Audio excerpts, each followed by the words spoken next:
Are you done packing yet? Please make it quick. We plan to remodel your rooms once you move out, my oldest son's wife, Sarah, said impatiently, not even offering to help us pack. She seemed thrilled to claim this house as their own. Little did she know. Glancing at my husband, John silenced me with a look and turned a serene smile to Sarah. We're sorry for keeping you waiting. We'll leave by tomorrow with the movers coming in. It'd be best if you two stayed in your rooms. We were leaving behind the furniture and appliances we shared with Sarah and David. Besides our stuff from the bedroom and wardrobe, we didn't have much left to pack. We'd probably take less than half an hour to move out. The following day, our farewell was surprisingly dry. Well, we're off. Take care, we said. No apologies, no words of gratitude. They didn't see us off either. Sarah and David simply glanced at us from their leisure in the living room. Since they were so indifferent, we didn't need to make a fuss about leaving. But as we got into the cab silently, I couldn't help but worry about our cat. We were leaving her with them. Could Sarah properly care for her? Would she raise her with affection? I dialed a number on my phone as our house receded from view through the cab's window. In hindsight, it might have been my sixth sense that ticked off then. I'm Patricia, 64. I've been married to John, who's a year older than me, for 35 years. We've never had a major fight, and I would say we're pretty close. John worked for a foreign company and was often busy, but he always spent his spare time with the family.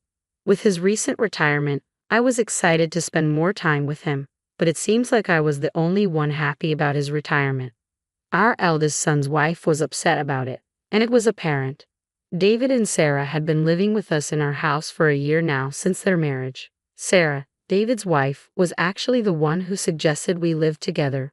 We have a subway station nearby, and with a well-developed public transportation system in our area, commuting to work and going for shopping is pretty easy, which is why Sarah loved our place. My husband John and I had initially been reluctant, considering they were newlyweds, but we eventually gave in, leading to our current situation. Not even in our wildest dreams did we think things would turn out this way. What on earth are you thinking? That was one day about 2 months after John retired from his company. Just as I had returned from shopping, I heard John's booming voice and froze in the living room.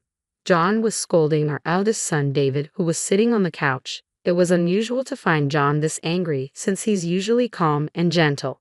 What's going on? With a heavy sigh, John turned to me. David was rummaging through my bag and stealing money from my wallet. What? Apparently, he lost big on a trifecta bet at the Kentucky Derby and a strap for cash. With that, John snatched a few dollar bills and his wallet from David's hand. It was indeed John's wallet. I was sure of it because I had given it to him as a gift on our 20th wedding anniversary. The fact that David was holding the wallet and money was undeniable proof that what John said was true. David, didn't you quit wagering on horses? You lost big before and swore you'd never do it again. So why? Whether he heard me or not, David just continued to watch TV without responding. Ever since he was a child, he would often ignore us when we lectured him or talked about something that didn't interest him. There were times that he didn't remember the things I've told him verbally. This time was no different, and it seemed my pleas had no effect. However, even without an answer from David, I had a hunch about why he had started betting on horse racing again. Oh, it must be Sarah. David never cared about horse racing to begin with. He would never stoop so low as to take money from someone else's wallet, and he had never committed any crime like shoplifting. If I asked what caused such a drastic change in David, who was a hard-working office worker, I would answer without a doubt. It was meeting Sarah. Sarah is a bright and active woman. When we were first introduced to her, I hoped she would help bring David, who was introverted, out of his shell. But back then, I never knew about her hobby, that she was a huge fan of horse racing, and that her sense of spending is completely off-kilter. You heard your mother talking, so why don't you at least say something? Said my frustrated husband as he turned off the TV. At that, David finally opened his mouth. Shut up. I've paid you back, so stop nagging me. Besides, what's got you so worked up about a couple of $100 bills? What? I was actually surprised at how light your wallet was. You've really gone downhill, haven't you, Dad? Well, I'm retired, so what did you expect? How lame. With that, David left the living room. I almost tried to stop him, but my husband held me back. I'm at fault too for carelessly leaving my wallet around. Besides, repeatedly scolding him isn't going to help. But his attitude is far too unacceptable. This is too much. John has never been the kind of person to flaunt his role as the main breadwinner of the family. But it's a plain fact that it's thanks to him that we are able to maintain our lifestyle, and he provides for David and his wife as well. They're able to save on rent and living expenses as well, since they always come up with an excuse not to contribute to the household's expenses. So it's my husband who's been covering the majority of our expenses. And yet, instead of respecting John, David disparaged him. David's comments were unacceptable, but I was also enraged with his wife for introducing him to gambling. A few days later, still feeling uneasy, I decided to ask David's wife directly. It seems like David is struggling with money lately. Do you know anything about it? Oh, he apparently took a big hit at the Kentucky Derby. You knew about it? Yeah, after all, I was the one who suggested we go together, she admitted. Just as I thought, sure enough, David had been drawn back into horse racing by Sarah. Why would you do such a thing? David was trying to quit horse racing, I interjected. Is that so? I had no idea. Please, Sarah, I'm begging you not to invite David to the horse races anymore. If this keeps up, won't you be in trouble too? Well, we each have our own earnings and we're just doing what we like, so I have no problem with it, she replied nonchalantly. I was taken aback by her reply. Certainly, both David and Sarah, as a couple, were earning their own money and could spend it on whatever, as long as they had food, rent, and clothing covered. But you two are a married couple, right? You might even have kids in the future. For their sake as well, we've decided not to have children. We don't want to give up the things we love just to be tied down raising a kid, she revealed. I was shocked again by her response. There was too much information to process all at once, but in a way, it made sense. Having children would require them to have more savings by tens of thousands of dollars, which is probably why they could be so careless with money. But even without children, a married couple is still a married couple. But as a couple, you should support each other when in trouble, right? David is in trouble right now. Well, why don't you, Patricia, and the rest of the family help him out? You're his parents and well off, right? Oh, are you living off your pension now? But you had your retirement fund, didn't you? My husband worked for a foreign company, so we don't have a retirement fund. Really? That's a bummer, she remarked casually. I thought you had a nice retirement payout. We don't, so I need you and David as a couple to be more financially responsible. To be honest, the living expenses are already quite a burden, and we can't afford to cover for you guys anymore. Isn't that David's fault for losing? I can't take responsibility for that. But anyway, we can't right now. I was unable to secure a promise to support David and found myself ejected from David and Sarah's room. A week passed, and David's financial problems remained unsolved. Was he so desperate that he had to pilfer money from his parents' wallet? Shouldn't we help him before he resorts to illegal activity? I discussed it over and over with my husband John, but in the end, this was the result of us spoiling him in the past. John convinced me that we needed to be firm this time for his future's sake, and I had to agree. We were providing him breakfast and dinner, and he had a pass for commuting to work. The goal was simply to have him make it until his next paycheck, but then the situation took an unexpected turn. It happened on a weekend night as we finished our dinner and were relaxing in the living room as usual. Ding dong. Our doorbell rang, but we weren't expecting any visitors. So I approached the front door to see who was visiting us this late at night. I opened the door, wondering if I had a package scheduled for delivery, only to be taken aback.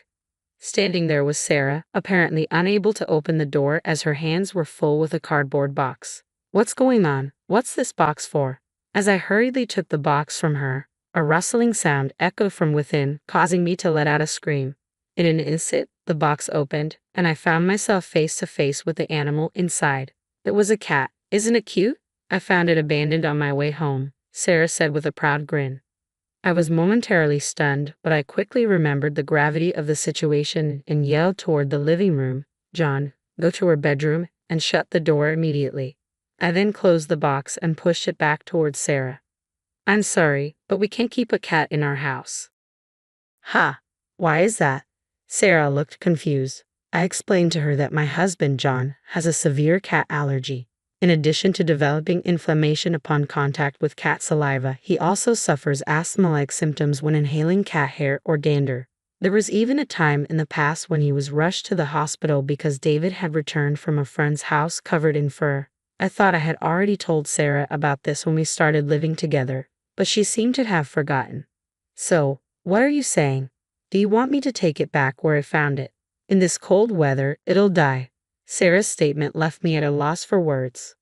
I couldn't possibly tell her to return it to the freezing cold outside. However, I can't expose my husband to danger either. All right, you can keep it in your room for tonight, but just for tonight. Tomorrow, we'll contact an animal shelter and ask them to take it in. I thought that, at the very least, an animal shelter would provide temporary refuge for the cat. Sarah reluctantly nodded in agreement to my suggestion. I told my husband and son about it, and they agreed to let the cat stay in John and Sarah's room for the night. However, things didn't go as smoothly as expected the next morning. John and Sarah changed their minds and decided to keep the cat. Sarah, that's not what we agreed on. But I really want to keep it. It's so cute. Why can't I keep it? Because your dad is allergic to cats. He'll be fine as long as he doesn't touch it. We'll take good care of it, please. You won't be home during work, right? Who will take care of it then? I can't, which is why I'm telling you that we can't keep it. How terrible. I didn't know that even you can be so inconsiderate, unable to even save a small and cute kitten. Animal shelters, they end up euthanizing them, you know? Handing it over to such a place just because it's inconvenient for you, turning a blind eye to the sacrifice. Do you know what they call people like you? A boomer. Why? You're just a nuisance. If you can't live with this kitten, then please leave this house immediately, Sarah snapped. I was about to snap back at her, but David chimed in. It's a good opportunity. Why don't you guys move into a retirement home? It might be comfortable. You're at that age and we're not taking care of you guys. You guys aren't even bringing in any income anymore. I've had enough. Fine. Suddenly, my husband, who had been silently listening to our argument, interrupted me. Since last night's incident, he'd been wearing gloves and a mask and keeping a distance from David and his wife. I felt sorry for making him uncomfortable in his own home. The reason we can't keep the cat is my fault. I will take your advice and leave, John said. As David said, this might be a good opportunity to consider moving into a retirement home. Saying that, John looked at me. Understanding his intentions, I remained silent. David and his wife probably took this as us giving up on our house. They suddenly became more cocky. We'll take good care of this house, so don't worry. But keep the property under your name. The paperwork and payments are a pain. Moving into a retirement home can be quite expensive, you know. Please handle yourselves. Don't rely on us. We aren't helping, they said, seeming relieved, even joyful, at our compliance. This must be their true nature. Perhaps they picked up that kitten on purpose, hoping for this to happen. I realized that we had been manipulated by Sarah. For the following week, I began packing while looking out for John. David and his wife, who had lost all reserve, continued to throw veiled insults at us. But they probably realized that if John collapsed, our move out would only get delayed. So they did not let the cat out of their room. That was the only promise they kept. Are you done packing yet? Please make it quick. We plan to remodel your rooms once you move out, Sarah said impatiently, not even offering to help us pack. It seemed they couldn't wait to make this house their own.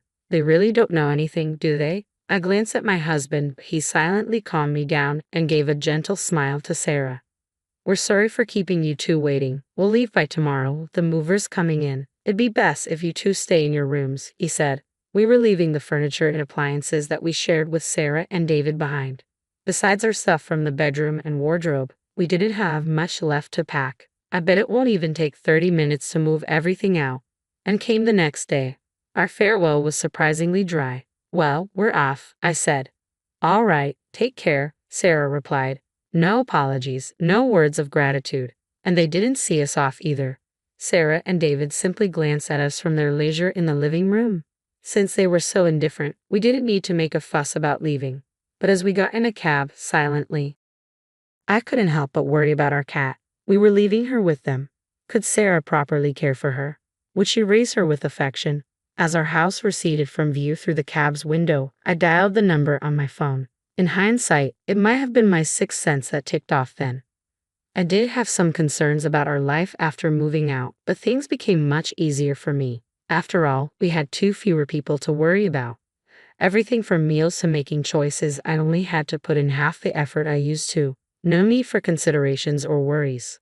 I felt like I had regained the freedom I had before David got married. About a week into this new daily routine, I received a call from Sarah one evening. After getting my husband's approval, I answered the call. Suddenly, a frantic voice echoed from the other end of the line. Patricia, what's going on? Power and gas have been cut off.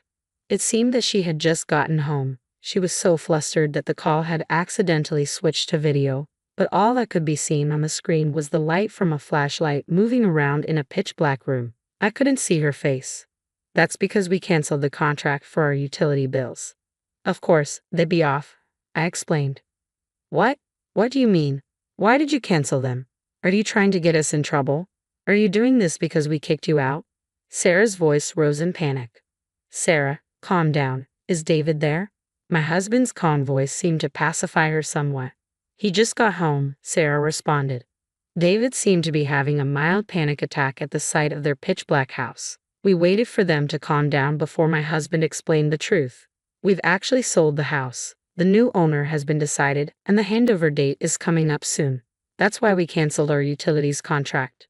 Sold? We weren't told about this.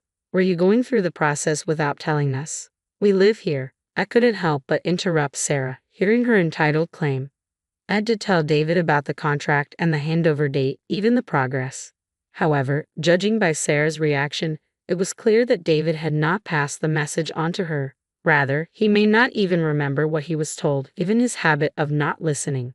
Over the past few months, the house had been in chaos due to meetings with real estate agents and potential buyers. David and Sarah, who were hardly home during the day, must have been oblivious to all this. There were plenty of chances for them to notice what was going on, but they missed them all.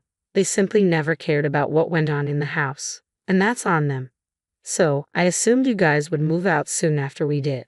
Have you not moved out yet? I decided to ask, feigning ignorance. Immediately, a quarrel erupted on the other end of the line. Accusations were thrown around. It's your fault. I didn't know we'd been fooled, and the image of David and Sarah arguing in the dark was both surreal and amusing.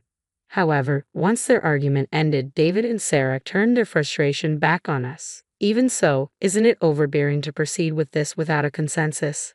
I don't remember agreeing to this, Sarah complained.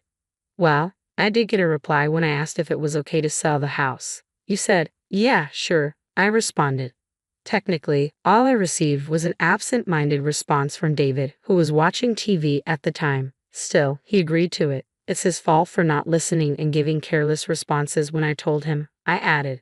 David was momentarily speechless, but then he seemed to have a change of heart and shouted loudly, enough. I get it. So what are we supposed to do? What do you mean? Where are we supposed to live? Where do we go now? You've prepared a place for us, right? David's yelling took my husband aback. Why? My husband asked back, puzzled. Our son was taken aback by this answer. You kicked us out. Why do we have to find you a new place? I interjected. But we really didn't kick you out. You were planning to leave anyway, right? So it's not our fault at all. Besides, it was your decision to sell the house. It's your responsibility to secure housing for us since we are affected by this, I argued. Yeah, that's right. For a rental, if you pay some amount for leaving, then you gotta pay us some money too. I know you made a lot from selling the house. Rental, huh? Before paying you any vacating fee, you should pay us the rent for the period you were living in that house, shouldn't you? Plus, we covered all your living expenses too. Let's have you pay all of that upfront, including rent and living expenses. It'll be about $7,000 for a year. You can pay it right now, can't you?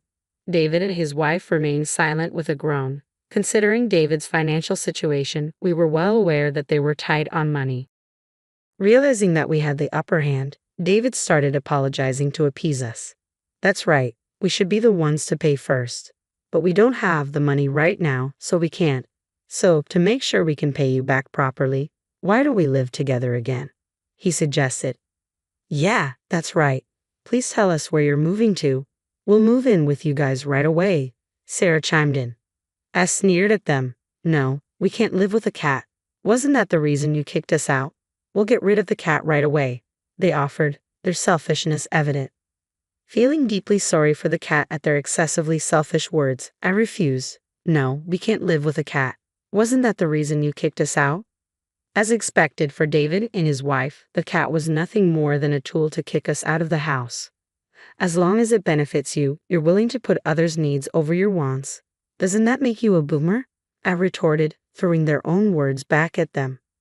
Sarah started to cry, but we had no obligation to be swayed by their tears.